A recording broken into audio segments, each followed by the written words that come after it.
Konon untuk nanam anggur di daerah dataran tinggi itu susah untuk dibuahkan, tetapi ternyata saya buktikan di sini jenis anggur impor saya yang baru berusia kurang lebih 1 tahun, tapi sudah 2 kali panen.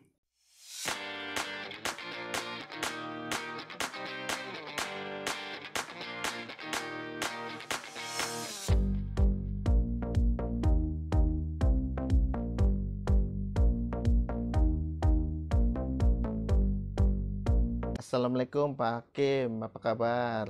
Waalaikumsalam Om Bagus. Ya, Terima kasih sudah bisa datang ke rumah kami yang sangat sederhana ini. Saya doakan semoga Om Bagus selalu sehat selalu dan akun Sobat Agronya semakin maju dan banyak subscribernya. amin. Saya perkenalkan, nama saya Abdul Hakim, tinggal di Desa Citapen, Jalan Raya Cibedug Tapos, Kecamatan Ciawi. Sangat tinggi untuk membudidayakan bibit anggur impor yang tidak lain adalah anggur itu penyakit utamanya ya paling yang jelas itu ketinggian itu ya rentan dengan hawa dingin yang sering keluar kabut, juga turunnya apa ya seperti jamur gitu ya. Untuk mengatasinya ya harus benar-benar ekstra dibanding dengan yang di dataran rendah. Tidak hanya Jupiter, Ninel juga sudah pernah berbuah. Yang di rumah sebelah juga Transfigurasi yang di lantai bawah sudah berbuah untuk yang kedua kalinya. Dan Epres juga yang di Tabu Lampot tuh sudah pindah majikan, juga Dixon sudah pada berbuah di majikan yang baru. Nah, ini memang nih ya, Sobat Agro, kita lihat nih Jupiter di tempat Pak Hakim nih ya, di daerah Tapos di ketinggian sekitar 700 mdpl nih. Pohonnya subur sekaligus buahnya cukup banyak nih.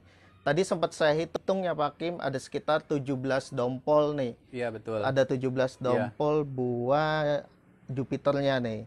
Dan ini pembuahan kedua ya Pak. Nah kan menjadi tantangan sendiri ya Pak Kim ya untuk membuahkan anggur impor di dataran tinggi ya Pak. Iya. Nah kita mau tanya-tanya nih sama Pak Hakim nih mulai dari awal sebenarnya ada nggak sih Pak pemeliharaannya yang khusus Pak untuk anggur Jupiternya ini Pak? Ya tentunya pasti ada ya. Satu ya memang kita harus telaten. Kedua media tanam yang harus pas gitu. Walaupun saya nggak punya pH alat ukur pH tanah, tetapi tangan kita itu kan katanya lebih daripada buatan manusia. Oh gitu. Kita bisa diraba-raba atau di Ya. ini karena anggur itu kan senengnya yang di lembab medianya. Bukan berarti kering, juga bukan berarti basah. Bukan berarti Tapi becek dia, ya Pak? Iya. Lembab ya? Lembab. Oke. Nah ini yang media tanam Pak Hakim pakai apa nih Pak untuk anggur Jupiternya Pak? Saya dari lapisan awal tuh pakai arang ini. Arang sekam? Bukan arang sekam. Maksud saya batok, arang batok. Oh, arang batok Arang kelapa. batok dulu, Oke. iya, Jadi batok ini kelapa. kita lihat ada 2 lapis ya Pak? Ini ada 2 lapis ya, 1, 2. Ini nyambung Pak? Nyambung. Oke. Iya. Jadi media tanam yang di bak pertama ini apa aja Pak yang dibawa Pak? Separoh arang kelapa, batok kelapa, separoh medianya tanah humus bambu. Oke. Terus itu dicampur apa ditumpuk aja Pak? saya ditumpuk dulu, keduanya baru itu dicampur. Yang udah biasa lah racikan yang kebanyakan pada para senior yang suka ngeracik media tanam. Jadi ini paling bawah ini arang batok kelapa, Iya. kemudian humus bambu. Humus bambu, ya. Ditabur aja nggak dicampur? Ditabur aja. Nah, setelah ditabur itu baru yang campuran di sini. Oh ini yang di bak kedua? Iya, baru di atasnya ditopping pakai kohe. Oke. Yang di bak kedua ini apa aja Pak media tanamnya Pak? Campurannya? Medianya ini yang dari sini tuh maaf ya ininya jelek ini. Iya nggak apa-apa, yang penting medianya Pak. Iya, campuran media tanam sekam bakar, sekam lapuk, Oke. lalu pakai pasir sedikit, di atasnya baru ini kohe kambing yang Oke. sudah difermentasi. Oke. Itu sekam bakar sekam lapuk diaduk rata. Diaduk rata, Oke, ya. sama apa tadi Pak, pasir ya? Sama pasir sedikit lah, pasir Oke, baru yang atasnya kohe. ya, pasir yang dikali di kampung itu kan warnanya kuning. Oke. Nah, kemudian setelah ditanam ini perawatannya apa aja nih Pak Hakim nih? Ya, penyiraman aja yang ini dilihat situasional. Apalagi daerah sebetulnya di tempat dingin ini nggak terlalu ini sih. Nggak terlalu capek untuk penyiraman karena kan memang udah dingin gitu. Paling kita lihat kalau memang kelihatan kering banget, kita siram untuk sore hari gitu. Biasanya berapa hari sekali Pak Hakim siram? Di daerah dingin. 2 hari sekali saya nyiram. 2 hari sekali cukup Iya, ya. Kemudian cukup. 1 hari ya 1 kali aja ya. Iya, kecuali kalau lagi musim kemarau banyak, ini panjang gitu, baru hampir setiap sore saya nyiram. Kalau kemarau panjang bisa disiram setiap hari ya. Iya, bisa. Setiap sore gitu. Iya, Oke. karena kan media tempatnya juga untuk ini potnya terbatas kecil gitu. Betul. Sayang kalau ini, apalagi kalau Iya. selagi berbuah gini kan harus asupan airnya harus cukup gitu. Oke. Ini ukurannya berapa sih Pak kira-kira Pak? Berapa kali berapa nih Pak? Ini mah kurang lebih yang kesini 60 kali 60 40 kali ya. 40 Sekitar ya. 60 kali 40 cm. Oke. Nah, itu penyiraman. Terus perawatan lain nih Pak. Pas masa pertumbuhan dulu di awal Bapak kasih pupuk apa aja mungkin gitu Pak Hakim? Nah, kalau setelah umuran udah tinggi ada 2 meteran, baru saya kasih pupuk NPK itu yang 16-16. Oke. Oh, jadi sebelum sampai 2 meter nggak dikasih pupuk Enggak, apa-apa, saya Pak? kasih ini aja biarin, soalnya takut ini pengalaman yang sudah pada ini apa ya dibilang jadi pada keriting ininya gitu. Oh, jadi karena memang dari media tanamnya sendiri udah cukup ya Pak asupan Iya, nutrisinya udah tadi cukup, ya ya, dengan di kohe situ. itu ya dengan gitu. Kalau itu Jadi baru setelah tingginya sekitar 2 meter baru masuk saya pupuk NPK. kasih pupuk NPK itu juga dengan Iya. sedikit-sedikit, enggak. Artinya biar nggak ada resiko tanaman overdosis pupuk ya iya, Pak. iya. Ya. NPK-nya itu dosisnya seberapa Pak Hakim terapkan di sini? Kalau untuk ukuran usia 2 bulan atau itu paling juga setengah sendok ini, setengah sendok teh. Bisa dicampur juga bisa ditabur gitu. Oke. Seminggu sekali apa gimana Pak aplikasinya? Kalau saya seminggu sekali. Seminggu sekali ya. Itu sampai siap dibuahkan Pak ya? Iya. NPK aja tuh Pak pupuknya? NPK campur sih sama POC buatan sendiri. Wah, ada POC buatan sendiri ya. Boleh nanti kita bahas tuh Pak di video Juga berikutnya. Jakaba, kawan katanya kata orang-orang mah susah, tapi saya selalu berhasil Jadi. terus kalau membuat. Iya. Wah, nih yang mau belajar bikin Jakaba bisa juga nih ke Pak Hakim nih. Atau mungkin sedia juga Pak kalau ada yang mau beli gitu kalau Jakaba. Belum sih Belum. untuk dijual, takutnya kan kita ini takut belum karena takut salah gitu. Siap. Tapi kalau Jakaba itu saya sama sih seperti kebanyakan yang di orang-orang ya di video-video orang-orang Iya. gitu. Cuma artinya ketika Pak Hakim praktek bikin Jakaba di sini tuh biasanya selalu jadi ya Pak, selalu berhasil ya. Iya. Oke. Alhamdulillah. Jadi selain tadi pupuk NPK dikasih juga itu POC sama Jakaba. POC Jakaba ya. Frekuensinya pemberiannya Pak? Saya jadwalkan dalam 1 minggu itu 7 hari. Kadang-kadang untuk hari ini saya kasih pupuk pukim gitu, pupuk kimia, lalu kasih POC atau lalu terus Jakaba. Kadang-kadang untuk fungisida gitu 1 harinya gitu. Jadi enggak ini. Artinya untuk POC sama Jakabanya sama seminggu sekali juga itu gitu kalau ya, kalau musim panas ya. Kalau musim hujan saya jarang pakai POC, soalnya takutnya karena kan takut lembab. Oke. Dikasih pupuk POC bukan berarti ini takutnya mengandung ini gitu, apa ya? Semacam kayak Bakteri atau bakteri, bukan bakteri, kadang-kadang suka ada ini jamur. ulat gitu. Oh, ulat. Iya. Iya, malah menghasilkan ulat ya kalau Iya. kondisi lembab ya Pak. Itu kemudian pas mau pembuahan pupuknya apa nih Pak? Sederhana sih, biasa kayak kebanyakan ini. Saya juga hasil nyimak.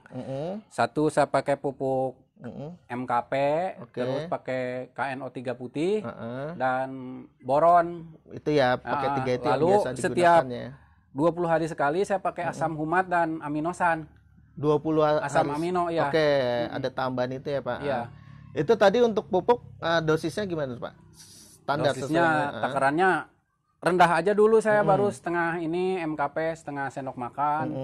Terus itunya 1/4, kayak no 3-nya, boronnya juga lebih sedikit lagi. Oke.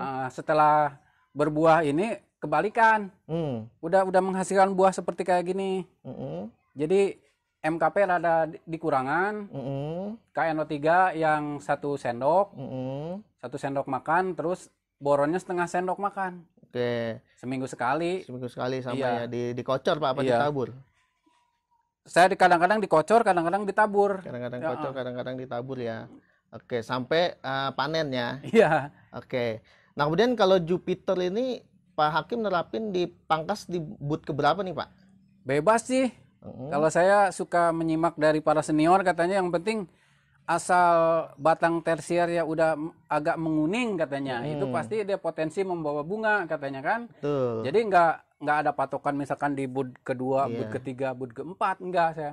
Kadang-kadang saya cari aman aja, kadang-kadang di bud ke-8, ke-9 Jadi gitu. agak panjang ya, Pak? Iya, Di panjang. bud agak panjang ya. Tersier dari sini 1, 2, 3, 4, Wah, 5, panjang 6, nih. 7, 8, 9, 10, 11, 12 tuh. Oh iya nih, di tersier ke-12 ya. Jadi kalau gagal kan kita bisa potong Tuh, lagi. kalau gagal bisa mundur Iya. lagi, Pak ya. Bisa mundur Jadi gitu. Pak Hakim menerapkan di bud panjang nih biar lama. Ini juga nih Sobat Agro. Ini berarti dari tersier ke-13 ya, Pak. Iya. Keluar 2 dompol ya. Seperti itu. Nah, kemudian Pak Hakim, kalau untuk perawatan buah ada yang khusus nggak nih? Apa dibiarkan saja sampai panen? Apa gimana nih? Gimana ya, paling kalau ada ini ya awalnya biasa biar supaya panjang kayak gini kan saya kasih GA3. Oh, aplikasi GA3 juga Pak ya? Iya. Ini Oke. udah 3 kali nih ngasih aplikasi GA3 nih. Itu Alhamdulillah tuh. di umur berapa aja Pak? Atau pas? Pas masa brokoli juga. Heeh. Terus lalu pas udah jadi berry kecil tuh pentil, Mm-mm. udah ini saya udah stop sih, sayang takut gagal. Oke, jadi ini aplikasi GA3 udah 3 kali ya Pak? Iya. Oke, mungkin saya kesini. Nah, ini ada juga yang udah variation nih Pak ya, udah hampir matang ya? Iya, udah 3 bulan tuh. Udah 3 bulan? Iya. Biasanya 3 bulan 10 hari kan matangnya. Heeh. 10 hari lagi nih Sobat Agro nih udah Iya, bisa mau dipanen. diicip-icip juga boleh di dataran tinggi itu. Ini sama nih Pak, aplikasi GA3 juga nih. Kalau ini enggak. Oh ini enggak, Iya, nih karena murni ya. dia sendirian, saya juga males bikin Sendirian tuh gimana Pak maksudnya Ya Pak? maksudnya dia belakangan tuh ininya bikin datang bunganya. Siap. Oh, Ya, jadi belakangan kok mateng duluan? Ya justru dari panen awal. Oh. Panen pertama dia ketinggalan. Siap, ini yang dari Iya. panen pertama ketinggalan ya. Kalau yang ijo-ijo ini Panen dari kedua ini. panen kedua Iya. nih. Ini udah berapa HSP sih Pak yang kedua ini Pak? Ini kurang lebih 70 hari. 70 hari ya. Ya, Nah 2 ini bulan 10 hari. coba ya Sobat Agro boleh nih Pak icip-icip ya. Ya coba aja. Ini Ya, mungkin. Jupiter di Tapos ya, ketinggian 700 mdpl ya. Seedless nggak sih Pak? Seedless. Hmm, Betul. mantap guys. Khas banget emangnya. Rasa dan aromanya ya Jupiter ya. Udah matang nih Pak. Ya 10 hari lagi lah ya. Gitu. Nah kemudian Pak Hakim, kalau aplikasi fungisida, insektisida gimana nih di daerah Tapos nih? Daerah lembab Idealnya gini. sih memang seminggu 2 kali. Tetapi Seminggu 2 kadang-kadang- kali. Iya. Apalagi kalau udah kelihatan ini mah. Oke. Tapi kalau saya pribadi kadang-kadang suka banyak pertimbangan gitu, karena di sini punya cucu, kadang-kadang takut ini, jadi kadang-kadang cuma seminggu sekali saya semprot. Oke. Artinya biar gimana buahnya aman lah ya untuk Iya. dikonsumsi kapan Iya. aja ya Pak. Iya. Cucu Gitu. suka metik-metik gitu ya. Oke. Nah ini memang kita lihat Sobat Agro di sini memang di bawah atap sih Pak, di lantai 2 ya. Jadi memang ini daunnya juga relatif mulus-mulus ya. Mulus nih, ada jamur cuma sedikit lah ya, masih wajar ya, nggak terlalu mengganggu. Nah ini sebenarnya kalau hujan kena tampiasan nggak sih Pak? Kena. Kalau hujannya dari arah selatan sana, otomatis air hujan ke sini. Angin ya, kena Iya, angin kena ya, angin. tampiasannya. Tapi relatif Kalau aman ya Pak. Iya, alhamdulillah aman. Buah juga ini ya nggak sampai rontok ya kena hujan ya. Ya, Kita lihat ya semua seperti ini kan nggak ada masalah mulus buah. ya. Boleh Pak mulus. kalau dipegang Pak. Iya, seperti ini mulus gitu kan. Wah, ini kita lihat ada 17 dompol sih ya Sobat Agro ya. Mulus-mulus ini, bener nih mulus-mulus. Tadi yang sudah variation mau panen juga masih mulus itu. Oke, jadi nah itu Sobat Agro nih yang mau menanam anggur impor di dataran tinggi di ketinggian sampai 700 meter seperti di rumah Pak Hakim di daerah Tapos ini jangan ragu-ragu ya. Insya Allah tetap bisa membuahkan dengan perawatan yang telaten ya Pak Hakim ya. Iya betul. Oke gitu. Nah, mungkin ada pesan-pesan nih Pak Hakim buat yang pengen membuahkan anggur impor di daerah tinggi dan lembab, bahkan kalau sore suka turun kabut Pak ya di sini ya. Ya, Nah, gimana tuh Pak Hakim? emang ya bagi para penghobi anggur kalau memang berniat untuk menanam anggur di dataran tinggi jangan segan-segan untuk mencoba aja gitu ya. Mencoba kan nggak harus berhasil. Kadang-kadang ada kegagalan, itu bagian dari keberhasilan yang tertunda biasanya seperti itu. Jadi intinya jangan menyerah lah gitu ya. Toh masa nggak bisa juga, buktinya saya bisa membuahkan di sini gitu di dataran tinggi, sangat tinggi untuk ini. Anggur ya Pak. Untuk anggur ya. Dataran tinggi dan kelembapannya juga tinggi ya Sangat Pak. tinggi. Oke, Iya. siap. Baik, terima kasih banyak nih Pak Hakim ya informasi dan inspirasi serta berbagi pengalamannya nih kepada Sobat Agro di seluruh Indonesia dan di negara-negara tetangga nih. Mudah-mudahan jadi inspirasi buat mereka yang mau menanam anggur impor di dataran tinggi Pak. Terima Ya, kasih Pak sama-sama Hakim. Om Bagus. Terima kasih. Wassalamualaikum warahmatullahi wabarakatuh. Waalaikumsalam warahmatullahi wabarakatuh.